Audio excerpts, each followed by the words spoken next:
Hey guys, Michell here, Lowen University. Welcome to lesson number 15. This is Introduction to Double Thump Part 2. Obviously a continuation of Double Thump Part 1, which we did back in lesson 12. And a quick refresh on Part 1. Basically, the reason for two parts is I wanted Part 1 to focus just on the first two plucks, and Part 2 to focus on the second two plucks. So Part 2 is going to be strictly dedicated to what the index and middle fingers are doing, since this is a 4-note plucking sequence. You have 1, 2 with the thumb, down, up, and then 3, 4, index, middle, pluck, pluck, okay? So to revisit Part 1 very briefly, and before I move on, I want to say that Part 1 is something that may take you months to be comfortable with. I don't want you to rush into Part 2, because honestly, double thump is probably one of the most advanced bass techniques out there. It's really difficult to master and it takes a very long time to learn, so don't get discouraged. You're really at the mercy of just letting your muscle memory and your brain find a happy medium. It took me months to really just even to feel comfortable doing this, so don't feel compelled, like I said, to add in those fingers. I want you to be patient and make sure you have the thumb down first, because the plucks are honestly easier because it's very similar to just doing finger style. I think the thumb feeling natural is the biggest learning curve of this technique. So recap of Part 1, I just had you doing down, up with the thumb, doing just major scale patterns or straight 8th note bass grooves, whatever you feel most comfortable with. No particular exercise assigned to that one. And if I were to do a major scale that we did in the last lesson, it would sound like this.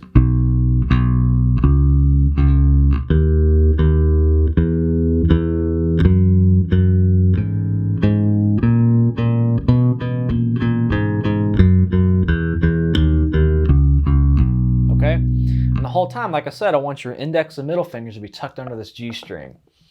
Didn't use them in Part 1, but the point is to make a habit of keeping all the motion and all the movements as close to the strings as possible, because once you speed this up and do this on one string, you have no time to bring your hand back to the bass. You got to be right there and have all your fingers almost in a stationary position, ready to go. So adding in plucks 3 and 4 now, the second half of this, 3, 4, index, middle, I'm going to have you, once again, play very gentle. We're not trying to make this hard. We're not trying to make this sound like it really should yet, because like I said, it's a funky, very attack-based. You want to just work on getting it gentle first.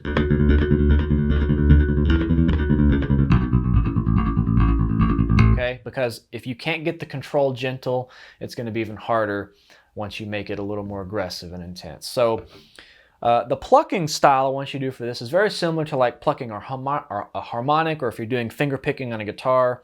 It's kind of the second finger style option we talked about in one of the plucking videos, to where you're not plucking through the string and landing on the string behind it. You're not plucking in this direction. You're kind of plucking and pulling away from the bass. So you're kind of...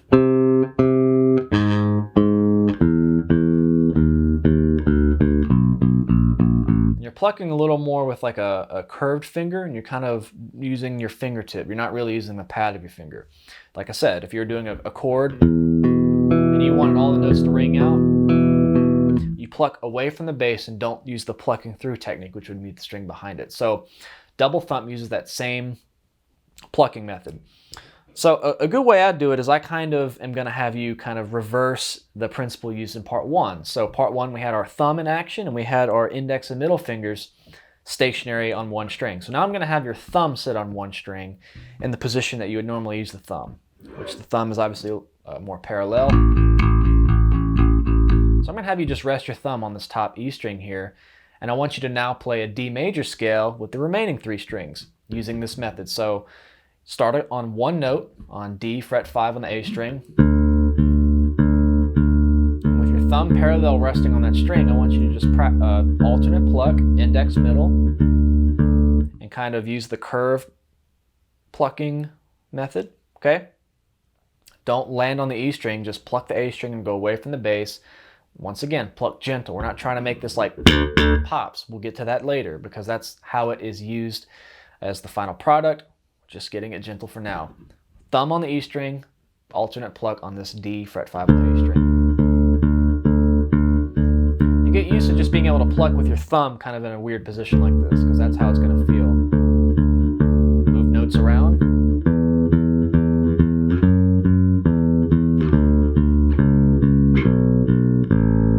Okay, and once you do that, I want you to do the D major scale, starting on fret 5 all the way up and all the way down. 2 notes per, 2 plucks per note.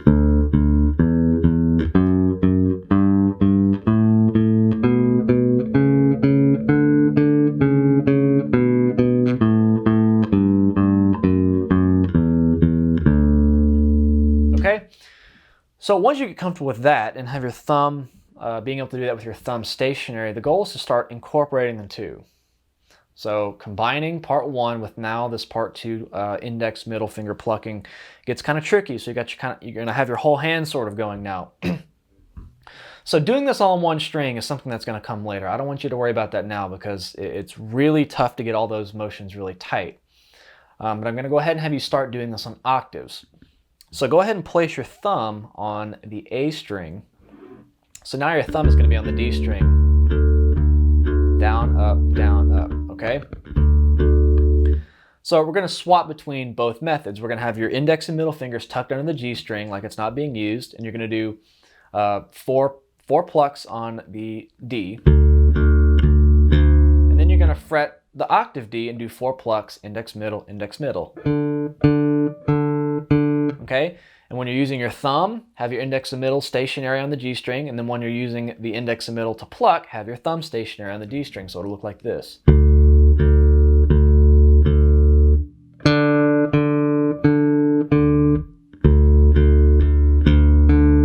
You get the idea. And once you speed this up, once again, being really gentle, you'll be able to do a 4-note grouping of down, up, pluck, pluck, pluck, pluck. So moving on to this, don't worry about keeping it completely touching the string when it's not in use. You can kind of let your thumb just rest near the string. Don't let it go away from the string because you want it close by the string when it's time to come back down and rearticulate it with the thumb.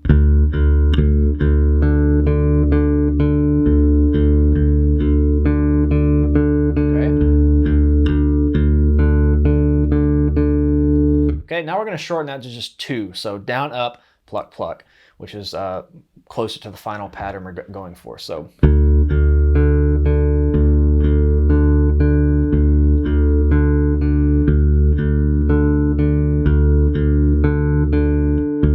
just take note of the whole trampoline analogy I made.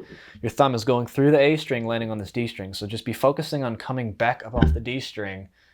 And when you do the upstroke, make sure you can do the upstroke by pulling your thumb up, but it doesn't affect the placement of these fingers because these fingers always need to be right next to the string ready to go.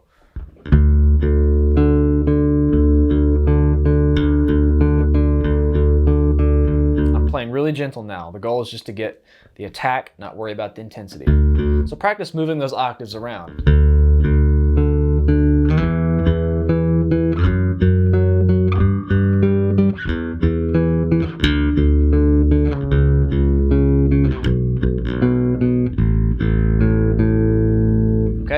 So once you get comfortable with the octaves, you want to start slowly spacing things less and less.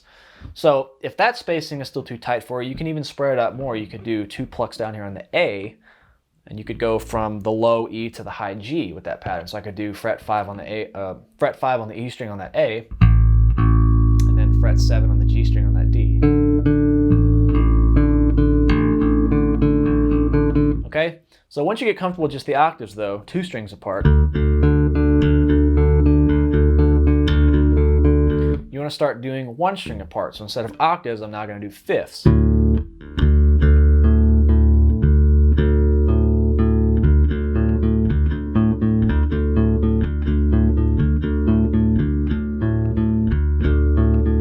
just over and over. This is something you could spend months on. It took me 3 months years ago to really get this down. It just kind of has to feel natural in your wrist. It's kind of a weird thing because you're fixating your hand over the strings. There's not really a place to mount everything. So that's the kind of stability you really have to achieve first. So you just want to slowly over time move those down closer. And like I said, the end goal is to be all in 1 string.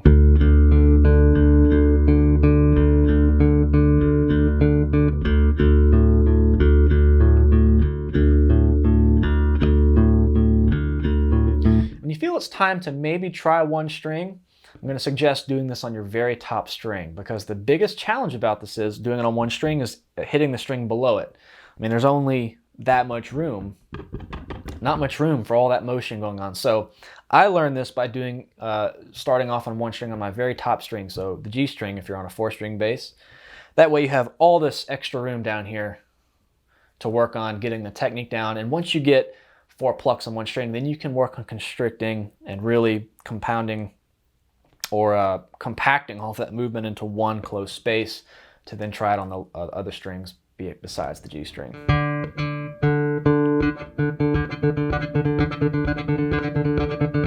You'll notice when I'm doing this, it's not much of my wrist is in the picture. I'm kind of using a lot of the thumb motion from the thumb joint itself.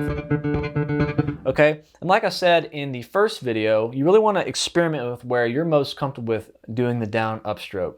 Some people do it here on the fretboard, as I said, and you also want to bring that same concept over to the fingers. I personally really need a pickup under my fingers. It's kind of like a ramp, and it just decreases the space between the bottom of the string and the pickup. So I really try to do the fingers over the pickup. That way I can kind of always feel the backs of my fingernails kind of touching the pickup before I pluck them, and it kind of gives me a reference point to know where I'm at for the muscle memory. Okay, now 3 months later, you still may be working on this, but like I said, just sit there and watch TV or something and just sit on one string. You just want to get 4 notes, as gentle as possible. And once you get that down, over time you can slowly start making it a little more intense. Moving down on other strings. And then the control will kind of catch up with itself, and you'll be able to do this with that very aggressive signature sound that it sort of makes.